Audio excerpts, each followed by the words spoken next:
Baiklah, Assalamualaikum warahmatullahi wabarakatuh.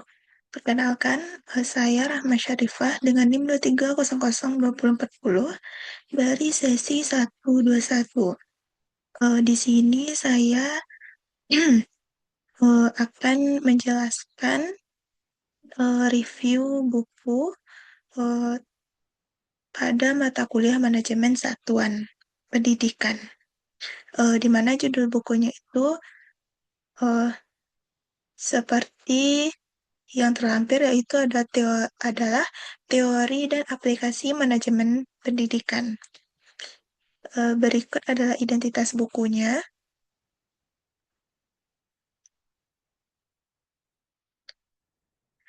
Langsung saja kita masuk pada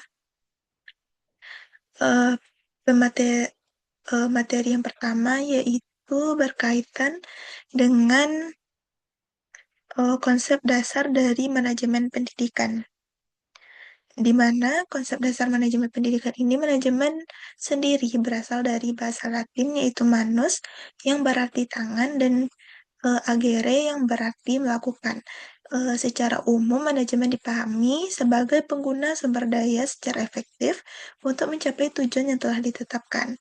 Dan pendidikan itu berasal dari istilah Yunani, pedagogi, yang berarti bimbingan yang diberikan kepada anak.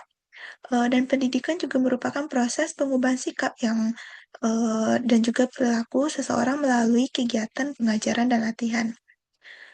Dalam buku juga dijelaskan bahwa pendidikan itu memiliki peranan yang penting dalam meningkatkan kualitas sumber daya manusia. Yang kedua ada urgensi manajemen pendidikan, di mana manajemen pendidikan itu merupakan hal yang penting untuk diperhatikan karena lembaga pendidikan melibatkan berbagai komponen seperti peserta didik, guru, tenaga kependidikan, dan juga aspek-aspek lain seperti sarana dan prasarana, kurikulum, serta pembiayaan. Eh, dari urgensi tersebut, manajemen pendidikan membantu dalam menciptakan kerjasama yang baik antara kepala sekolah dan juga pihak sekolah lainnya, dengan adanya pembagian tugas yang jelas dan koordinasi yang baik, maka setiap kegiatan di sekolah dapat berjalan secara teratur. Apabila komponen-komponen tersebut tidak dikelola dengan baik, maka pelaksanaan pendidikan akan mengalami berbagai hambatan, begitupun sebaliknya. Selanjutnya ada model dan prinsip manajemen pendidikan. Ada beberapa model. Yang pertama ada model formal, yaitu menekankan struktur organisasi dan tujuan jelas. Kedua, model kolegial yang menekankan kerjasama dan partisipasi anggota organisasi. Yang kedua, model politik yang melibatkan organisasi sebagai arena kepentingan berbagai kelompok. Selanjutnya, modal subjektif yang lebih mendekatkan peran individu dalam organisasi. Berikutnya, modal ambiguitas yang menekankan ketidakpastian dalam pengambilan keputusan. Dan yang terakhir itu ada modal kultural yang menekankan nilai, keyakinan, serta norma. Di mana prinsip dari manajemen pendidikan ini sebagai dasar dan juga pedoman yang digunakan dalam mengelola pendidikan. Dengan menerapkan prinsip-prinsip tersebut, maka lembaga pendidikan dapat meningkatkan kualitas pelayanan, menciptakan lingkungan belajar yang kondusif, dan juga mampu menyesuaikan diri dengan perubahan zaman. Berikutnya ada perkembangan teori manajemen pendidikan, eh, di mana dijelaskan bahwa teori manajemen pendidikan itu terus mengalami perkembangan mengikuti zaman. Perkembangan tersebut terlihat dari bagaimana cara pengelolaan pendidikan. Salah satu bentuk perkembangan manajemen yang eh, dijelaskan dalam buku adalah perubahan kurikulum. Eh, Misalnya sejak tahun 1947 hingga saat ini, Indonesia yang telah mengalami beberapa kali eh, pergantian kurikulum, mulai dari rencana pembelajaran sampai pada kurikulum merdeka yang kita kenal saat ini. Setiap perubahan kurikulum menunjukkan adanya upaya pemerintah untuk menyesuaikan pendidikan dengan kebutuhan masyarakat, ilmu, teknologi, dan juga zaman yang semakin modern. Selanjutnya itu kita masuk pada eh, materi berikutnya mengenai konsep dasar dari manajemen pendidikan. Yang pertama, manajemen peserta didik, di mana eh, manajemen peserta didik itu mencangkup berbagai kegiatan yang berkaitan dengan pengelolaan siswa selama berada di sekolah, di mana kegiatan tersebut meliputi perencanaan jumlah peserta didik, proses penerimaan peserta didik baru, penempatan peserta didik dalam kelas, pembinaan disiplin, pengembangan minat dan bakat, dan sebagainya.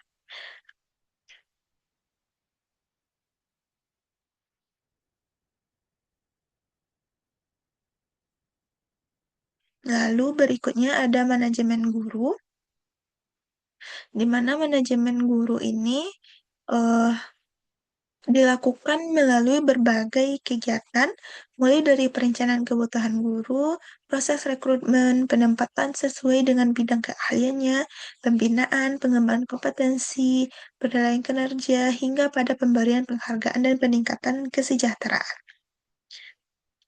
Hmm, Guru dituntut untuk mampu menjadi teladan yang baik bagi peserta didik. Guru harus mampu menciptakan suasana pembelajaran yang kondusif dan memberikan motivasi kepada peserta didiknya. Untuk itu, kualitas guru juga harus berkembang sesuai dengan perkembangan ilmu pengetahuan dan juga teknologi. Berikutnya, manajemen kurikulum dan personalia. Manajemen kurikulum itu berdasarkan eh, Undang-Undang Nomor 20 Tahun 2003 mengenai Sistem Pendidikan Nasional menjelaskan bahwa kurikulum adalah seperangkat rencana dan pengaturan mengenai tujuan, isi, bahan pembelajaran, serta cara yang digunakan sebagai pedoman dalam penyelenggaraan pembelajaran. eh, Seperti halnya yang dijelaskan dalam buku, yaitu karena kurikulum itu merupakan pedoman utama dalam penyelenggaraan pembelajaran, sehingga kurikulum itu harus dikelola melalui manajemen kurikulum, yang di mana menitik beratkan pada kelancaran pembinaan, situasi belajar mengajar, sehingga seluruh kegiatan pendidikan dapat berjalan secara efektif dan efisien. Berikutnya adalah manajemen personalia, di mana manajemen personalia ini merupakan salah satu faktor yang sangat menentukan keberhasilan suatu organisasi, termasuk organisasi pendidikan. Personalia adalah seluruh anggota organisasi yang bekerja untuk mencapai tujuan yang telah ditetapkan. Dalam lembaga pendidikan, personalia itu meliputi guru, tenaga kependidikan, serta unsur-unsur lain yang terlibat dalam proses penyelenggaraan pendidikan. Manajemen personalia ini bertujuan agar seluruh tenaga pendidik dan kependidikan dapat dikelola secara efektif, di mana pengelolaan tersebut mencakup proses perencanaan kebutuhan tenaga kerja, pengadaan, penempatan, pembinaan, pengembangan, penilaian, dan juga pemberian reward, eh, s- di mana seluruh proses itu dilakukan untuk meningkatkan kualitas sumber daya manusia yang dimiliki oleh organisasi sekolah. Berikutnya adalah manajemen sarana dan prasarana. Ada beberapa tahap dalam manajemen sarana dan prasarana, eh, yang mana yaitu tahap pertama adalah perencanaan, yaitu mengidentifikasi dan menganalisis sesuai dengan kebutuhan sekolah. Setelah itu dilakukanlah pengadaan yaitu menyediakan fasilitas yang memang dibutuhkan oleh sekolah agar tidak terjadi pemborosan. Selanjutnya dilakukan penggunaan dan pemeliharaan agar setiap fasilitas yang digunakan dapat tepat sesuai dengan sasaran. Lalu melakukan inventarisasi, yaitu mencatat seluruh aset sekolah eh, untuk memudahkan pengawasan. Dan yang terakhir adalah eh, memisahkan antara sarana-prasarana yang layak digunakan dan yang tidak layak digunakan untuk dilakukannya penghapusan sesuai dengan ketentuan yang berlaku.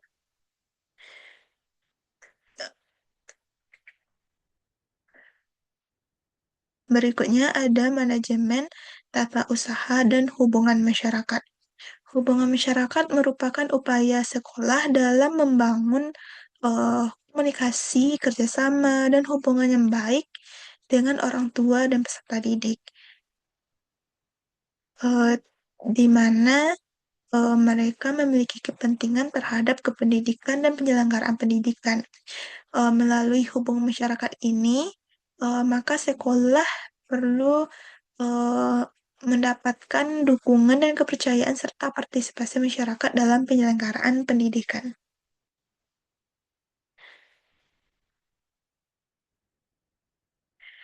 Hubungan masyarakat atau humas itu menjadi bagian penting dalam manajemen pendidikan eh, karena dilakukan melalui berbagai bentuk komunikasi seperti penyampaian informasi mengenai program sekolah, pelaporan perkembangan peserta didik, dan kerjasama antara komite sekolah. Berikutnya ada materi berikutnya yaitu fungsi manajemen dalam lembaga pendidikan. Yang pertama ada perencanaan. Perencanaan merupakan fungsi pertama dan paling mendasar dalam manajemen pendidikan, di mana setiap kegiatannya itu dilaksanakan di lembaga pendidikan yang harus diawali dengan perencanaan yang baik agar tujuan yang telah ditetapkan dapat tercapai secara tepat. Perencanaan tersebut berfungsi sebagai pedoman dalam pelaksanaan seluruh kegiatan pendidikan. Dengan adanya rencana yang jelas, maka pihak sekolah dapat mengetahui tugas dan tanggung jawabnya dalam pelaksanaan program yang dilakukan secara terarah dan juga terstruktur. Perencanaan eh, yang matang, maka lembaga pendidikan dapat mengurangi adanya kesalahan dalam pelaksanaan program. Berikutnya ada struktur organisasi dan job description, di mana struktur organisasi disusun agar seluruh sumber daya dapat dikelola secara efektif dan bertindak sebagai pemimpin yang bertanggung jawab terhadap penyelenggaraan pendidikan. Berikutnya ada komunikasi dan koordinasi. Komunikasi merupakan salah satu fungsi manajemen yang penting, di mana komunikasi itu adalah proses penyampaian informasi, gagasan, pendapat, maupun perasaan dari seseorang kepada orang lain sehingga pesannya itu dapat tersampaikan secara baik. Sedangkan koordinasi itu merupakan proses memadukan, menyinkronkan, dan menyelaraskan berbagai kegiatan dalam setiap bagian organisasi. Jadi melalui koordinasi yang baik, maka lembaga pendidikan itu dapat mewujudkan eh, pelaksanaan tugas yang lebih eh, tersinkron dengan perencanaan awal, di mana koordinasi ini juga akan membantu dalam eh, meningkatkan keberhasilan pencapaian tujuan dari organisasi. Berikutnya ada pengawasan dan pengendalian. Pengawasan dan pengendalian merupakan salah satu fungsi dalam manajemen, di mana semua fungsi manajemen harus terlaksana dengan baik dan agar tujuan dari organisasi dapat tercapai secara efektif dan efisien.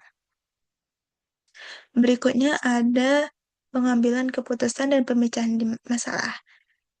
di mana pengambilan keputusan itu adalah proses memilih sejumlah alternatif yang di dalamnya memiliki peran penting untuk memotivasi, koordinasi, kepemimpinan, komunikasi, serta perubahan organisasi.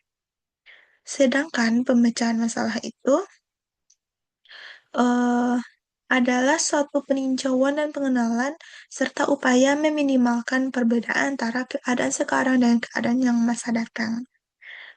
Selain pengambilan keputusan dan pemecahan masalah, juga menjadi bagian terpenting dalam manajemen pendidikan, karena permasalahan yang muncul di sekolah hendaklah diselesaikan dengan cara yang lebih analisis dan objektif, dengan pengambilan keputusan yang baik dan pemecahan masalah yang baik pula akan mendukung terciptanya pengelolaan lembaga pendidikan yang lebih efektif ke depannya. Materi berikutnya adalah manajemen berbasis sekolah. MBS merupakan em, merupakan eh, pengelolaan yang diberikan kepada pihak sekolah, kewenangan yang diberikan kepada pihak sekolah dalam menentukan dan mengelola sekolahnya sendiri, di mana MBS ini merupakan model pengelolaan pendidikan yang memberikan otonomi lebih besar kepada sekolah serta mendorong pengambilan keputusan yang lebih partisipatif. Ke MBS juga menekankan partisipasi semua pihak, baik itu kepala sekolah, guru, tenaga kependidikan, dan pihak-pihak yang terlibat dalam penyelenggaraan pendidikan, di mana sekolah memiliki tanggung jawab yang lebih besar terhadap peningkatan mutu layanan pendidikan yang perlu mereka berikan. MBS itu bertujuan untuk meningkatkan partisipasi masyarakat dan keterlibatan mereka secara aktif dalam meningkatkan mutu, efisiensi, dan peluang yang setara terhadap akses pendidikan. Eh, Berikutnya ada penerapan manajemen berbasis sekolah, di mana dalam pelaksanaannya itu, MBS perlu memerlukan strategi yang sistematis, dengan langkah pertama adalah mengidentifikasi, lalu merumuskan, dan selanjutnya menyepakati dan menetapkan standar lulusan yang ingin dicapai bersama dengan seluruh warga sekolah. Setelah itu, sekolah menyusun program kerjasama dan mengembangkan aspek-aspek yang perlu dikembangkan oleh sekolah. Penerapan MBS menekankan bahwa pentingnya peningkatan mutu pembelajaran melalui pengelolaan kelas yang efektif, pemanfaatan sumber daya yang ada secara optimal, dan pemerataan guru yang berkualitas. Selanjutnya adalah sasaran dan strategi peningkatan kualitas MBS. Eh, untuk mencapai sasaran MBS, maka sekolah perlu menerapkan berbagai strategi peningkatan mutu secara berkelanjutan. Salah satunya adalah meningkatkan kualitas proses pembelajaran melalui pengelolaan kelas yang efektif. Kepala sekolah perlu mengkaji jumlah peserta didik, jumlah guru, tingkat kompetensi guru, serta ketersediaan ruang kelas agar seluruh sumber daya yang ada dapat dimanfaatkan secara maksimal. Berikutnya ada kendala penerapan dari MBS. Yang pertama ada rendahnya motivasi untuk berkontribusi atau tidak berminat untuk terlibat langsung dalam pelaksanaan pendidikan. Yang kedua ada inefisiensi dalam pengambilan keputusan. Berikutnya munculnya pemikiran dominan berbasis kelompok tertentu dengan mementingkan kelompok mereka sendiri. Lalu masih adanya eh, ditemukannya belum berpengalaman beberapa pihak dalam menerapkan model yang relatif baru dan sedikit rumit dari biasanya. Hal ini biasanya diakibatkan oleh kebijakan-kebijakan yang terus berkembang. Yang terakhir ada kesulitan dalam menjalankan koordinasi. Selanjutnya adalah indikator dari keberhasilan penerapan MBS. Indikator keberhasilan MBS tidak hanya diukur dari hasil belajar siswa, tetapi juga dari bagaimana kualitas pengelolaan sekolah tersebut, bagaimana cara kepemimpinan kepala sekolah, bagaimana partisipasi masyarakatnya, dan transparansi, serta akuntabilitas dan juga budaya kerjasama yang dikembangkan di lingkungan sekolah. Selanjutnya adalah kepemimpinan pendidikan, di mana kepemimpinan itu dapat diartikan kemampuan yang dimiliki oleh seseorang untuk mempengaruhi, mendorong, mengajak, membimbing, menggerakkan, mengarahkan, bahkan eh, bersedia untuk menerima pengaruh tersebut, dan juga melakukan suatu tindakan demi tercapainya tujuan yang telah ditetapkan. Kepemimpinan itu adalah seseorang yang mampu untuk menggerakkan orang lain agar mau eh, ikut dalam kewibawaan yang mereka miliki.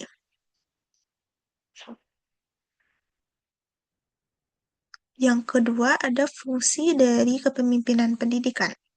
Fungsi dari kepemimpinan pendidikan ini berhubungan dengan pencapaian tujuan, dimulai dari kemampuan pemimpin untuk memikirkan, merumuskan, dan menjelaskan tujuan kelompok secara lebih jelas, sehingga seluruh anggota memahami arah yang ingin dicapai.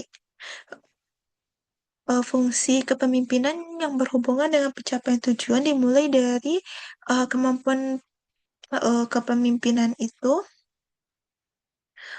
untuk bisa memberikan tugas dan dorongan serta motivasi kepada anggotanya, serta mampu untuk menggerakkan anggotanya dalam memberikan eh, motivasi agar anggotanya itu mau untuk mencapai keberhasilan dari tujuan yang ingin dicapai. Berikutnya ada tipe-tipe dari kepemimpinan pendidikan. Ada beberapa tipe-tipe dari kepemimpinan pendidikan. Yang pertama ada kepemimpinan otoriter. Pada tipe ini, seluruh kebijakan dan keputusan ditetapkan sepenuhnya oleh pemimpin. Yang kedua ada kepemimpinan laissez-faire atau kepemimpinan bebas. Tipe ini berarti pemimpin memberikan kebebasan yang sangat luas kepada anggota kelompok dalam menjalankan pekerjaannya. Dan yang ketiga adalah kepemimpinan demokratis, di mana kepemimpinan ini lebih mengutamakan kerjasama, musyawarah, dan juga partisipasi seluruh anggota dalam proses pengambilan keputusan.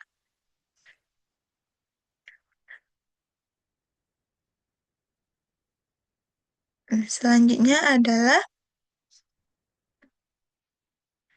gaya kepemimpinan kepala sekolah. Jadi, gaya kepemimpinan kepala sekolah ini ada beberapa bentuk. Yang pertama ada gaya instruktif, merupakan gaya kepemimpinan yang ditandai dengan komunikasi satu arah. Yang kedua, gaya konsultatif, masih menempatkan kepala sekolah sebagai pengambilan keputusan utama. Yang ketiga, gaya partisipatif, menunjukkan adanya keseimbangan antara kepala sekolah dan bawahan dalam memecahkan masalah. Lalu yang keempat ada gaya delegatif, merupakan gaya kepemimpinan yang memberikan kepercayaan dan pelimpahan wewenang kepada para bawahan. Berikutnya ada pendidikan non-formal. Pendidikan non-formal seperti yang diatur dalam Undang-Undang Nomor 20 Tahun 2023 tentang Sisdiknas, pendidikan formal itu merupakan jalur pendidikan di luar pendidikan formal yang dapat diselenggara secara terstruktur dan berjenjang. Pendidikan non formal itu bertujuan untuk mengembangkan potensi peserta didik dan memberikan pengetahuan, keterampilan, kecakapan hidup, dan juga kemampuan yang dapat dimanfaatkan dalam kehidupan sehari-hari. Pendidikan non formal itu diselenggarakan untuk memberikan pelayanan kepada masyarakat yang karena berbagai kondisi tidak dapat mengikuti pendidikan formal seperti masyarakat lainnya. Em,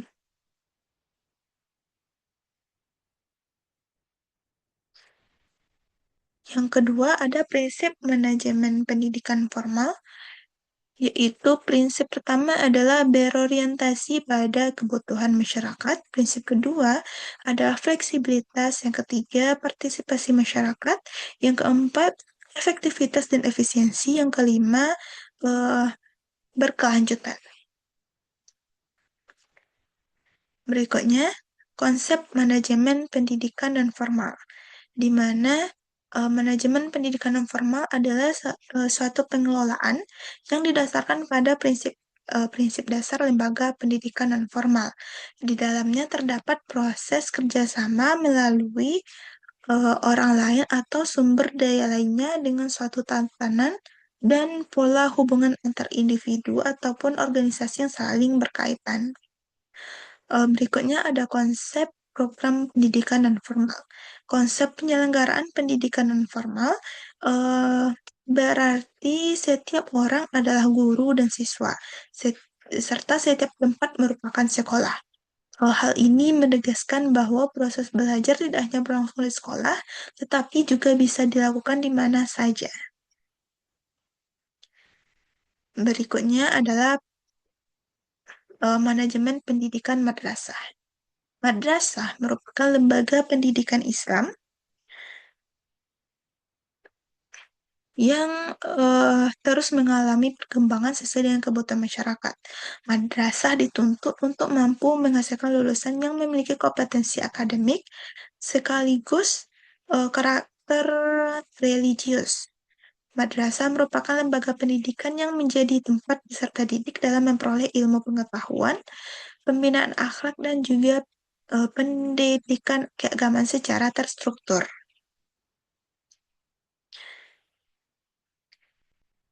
Berikutnya ada madrasah dari perspektif historis. Dalam bahasa Arab modern, istilah madrasah secara umum berarti lembaga lembaga pendidikan yang mencakup berbagai jenjang, mulai dari prasekolah hingga pada perguruan tinggi. Karena itu, di beberapa negara Arab seperti Mesir, hampir semua sekolah disebut dengan istilah madrasah. Tidak hanya berarti sekolah, tetapi sebagai perguruan tinggi atau akademi modern yang menyelenggarakan mata pelajaran terkhususnya pada bidang keagamaan. Berikutnya, urgensi dari manajemen madrasah.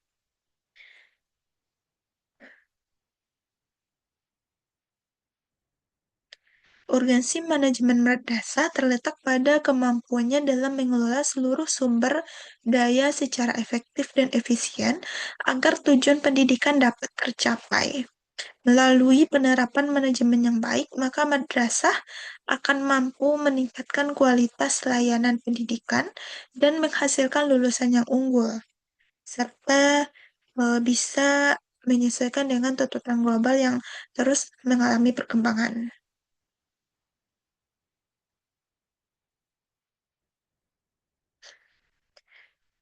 Berikutnya adalah proses dari manajemen dalam pengelolaan madrasah.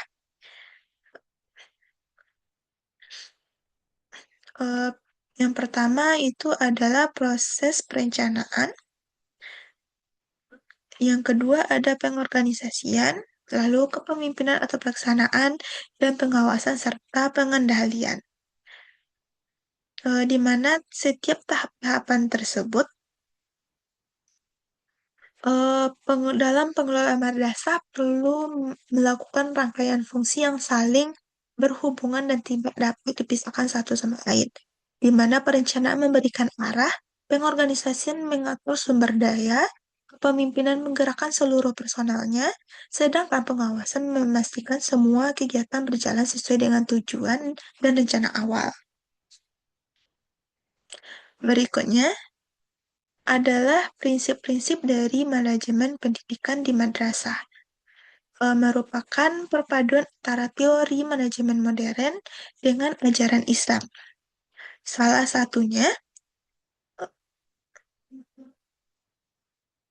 adalah prinsip yang sangat ditekankan adalah syura dan musyawarah. Seorang kepala madrasah harus membangun komunikasi yang baik dengan guru dan tenaga kependidikan, serta melibatkan mereka dalam proses pengambilan keputusan. Eh, dalam buku ini dijelaskan bahwa prinsip manajemen pendidikan di madrasah itu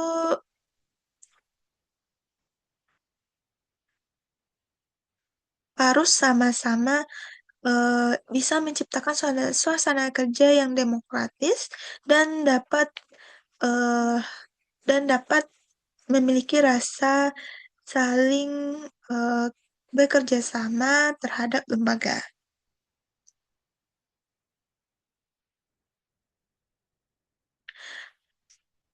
Berikutnya adalah em, manajemen lembaga pendidikan pesantren, di mana secara etimologis istilah pesantren itu berasal dari kata santri yang mendapat awalan pe dan an, sehingga beberapa tempat para santri itu memiliki beberapa pendapat mengenai asal-usulnya.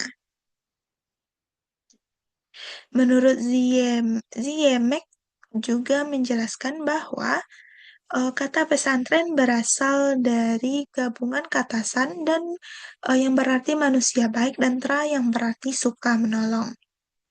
Sehingga pesantren dapat dimaknai sebagai tempat mendidik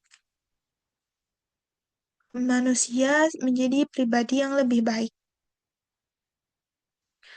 Berikutnya adalah proses perencanaan dalam pendidikan pesantren.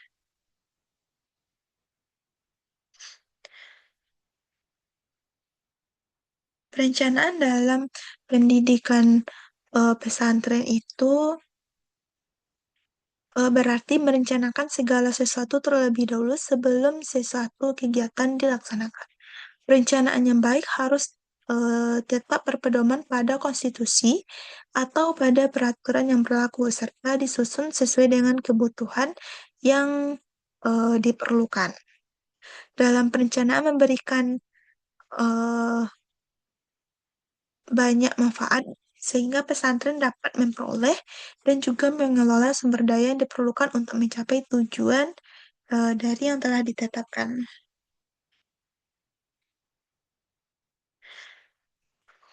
Berikutnya adalah pengorganisasian dalam pendidikan pesantren. Dalam konteks pesantren, lembaga pendidikan ini hendaklah dikelola sebagaimana lembaga pendidikan profesional lainnya bekerja, yaitu melalui sistem organisasi yang mampu mendukung proses pengambilan keputusan secara rasional dan berdasarkan pada kompetensi dan keahlian yang dimiliki setiap individu. Yang keempat ada kepemimpinan eh, dalam pendidikan pesantren. Kepemimpinan ini lebih berkaitan pada kemampuan seorang pemimpin dalam membawa perkembangan, sedangkan manajemen lebih berorientasi pada aktivitas pemeliharaan dan pengelolaan organisasi agar berjalan sesuai dengan rencana.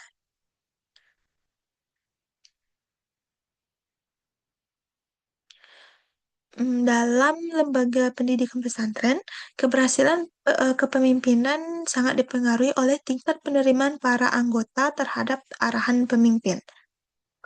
Bentuk dari penerimaan tersebut berupa komitmen, kepatuhan, maupun perlawanan.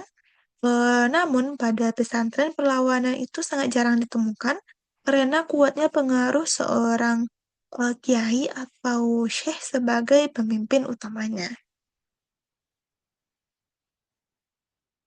Berikutnya kita eh, masuk pada materi manajemen kepustakaan, di mana berdasarkan pada Undang-Undang Nomor 43 Tahun 2007 menjelaskan bahwa perpustakaan adalah institusi yang mengelola koleksi karya tulis, karya cetak, dan karya rekam secara profesional dengan sistem yang buku untuk memenuhi kebutuhan pendidikan, penelitian, pelestarian informasi, dan rekreasi masyarakat. Sehingga beberapa fungsi utamanya adalah fungsi untuk pendidikan, fungsi penelitian, dan fungsi pelestarian. Berikutnya ada perpustakaan sebagai sumber daya informasi, di mana eh, perpustakaan itu sebagai pusat sumber daya informasi yang menjadi penggerak majunya suatu institusi, terutama pendidikan. Hal ini disebabkan karena perkembangan informasi yang berlangsung sangat cepat, sehingga lembaga pendidikan harus mampu beradaptasi dengan perkembangan zaman. Maka dari itu, perpustakaan tidak hanya sebagai tempat penyimpanan buku, tetapi juga perlu menjadi pusat informasi yang mendukung proses pendidikan secara menyeluruh. Berikutnya adalah proses dari pengadaan bahan pustaka. Pengadaan bahan pustaka merupakan kegiatan mengusahakan bahan-bahan pustaka yang belum dimiliki oleh perpustakaan tersebut, sekaligus menambah jumlah koleksi yang sudah ada tetapi masih belum lengkap. Kegiatan ini merupakan bagian dari kebijakan pengembangan koleksi perpustakaan dan termasuk dalam pelayanan teknis yang bertujuan menyediakan informasi sesuai dengan kebutuhan pengguna. Melalui pengadaan bahan pustaka ini diharapkan bahwa perpustakaan itu mampu untuk menghimpun berbagai jenis koleksi seperti buku, majalah, jurnal, brosur, koleksi non cetak, dan juga informasi lainnya. Berikutnya adalah pengelolaan bahan pustaka, di mana pengelolaan atau processing bahan pustaka merupakan serangkaian pekerjaan yang dilakukan setelah bahan pustaka diterima dari berbagai pengadaan hingga siap dimanfaatkan oleh pemustaka. Proses tersebut meliputi kegiatan katalogisasi, klasifikasi, penentuan tajuk subjek, serta pemberian kelengkapan fisik pada setiap koleksi. Eh, Pengelolaan bahan pustaka itu perpustakaan perlu menggunakan standar klasifikasi dan tajuk subjek yang berlaku secara nasional, seperti yang ditetapkan dalam aturan DDC, yaitu Decimal Classification, yang merupakan tata cara klasifikasi eh, bahan pustaka.